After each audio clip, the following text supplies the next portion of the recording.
Alors pour un locataire vivant dans un logement collectif, en cas de sinistre, il doit bien sûr faire une déclaration à son assurance, mais il doit transmettre cette déclaration et en tout cas informer le syndic de la copropriété.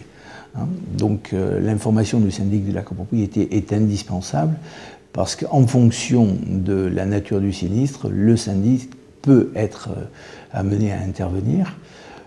L'assurance de la copropriété peut être mise en cause et de toute façon, s'il y a, en fonction de la gravité du sinistre, des travaux à faire dans l'immeuble, il est hors de question que des artisans pénètrent dans l'immeuble et fassent les travaux sans que le syndic soit prévenu. C'est le syndic qui ensuite décide s'il est bon de prévenir le propriétaire de la gravité ou de l'existence du sinistre. La plupart du temps, dans les immeubles en copropriété, dans les appartements en copropriété, ce sont les sinistres dégâts des eaux qui sont les plus fréquents.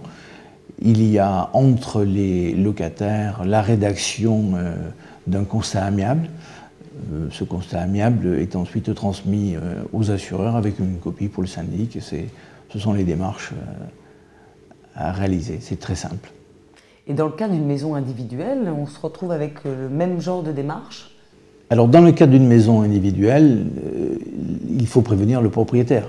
Il faut prévenir le propriétaire, bien sûr, si le sinistre a une certaine intensité, ou en tout cas si l'immobilier est touché.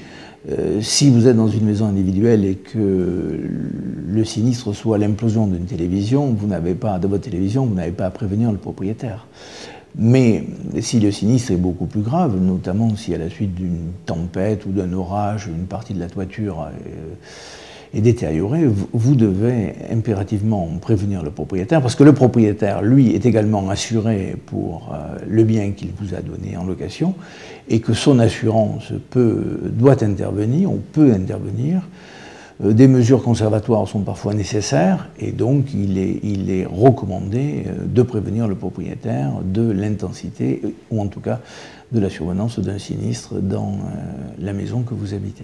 En quoi est-ce si important pour le locataire de prendre une assurance ? Alors prendre une assurance pour un locataire, ça n'est pas important, c'est obligatoire. C'est une disposition législative.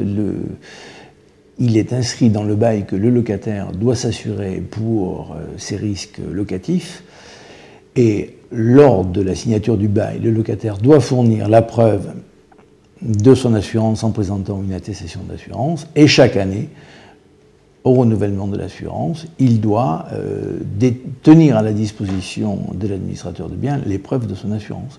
Donc si un locataire ne s'assure pas, il s'expose, comme le prévoit le bail, à la résiliation de son bail.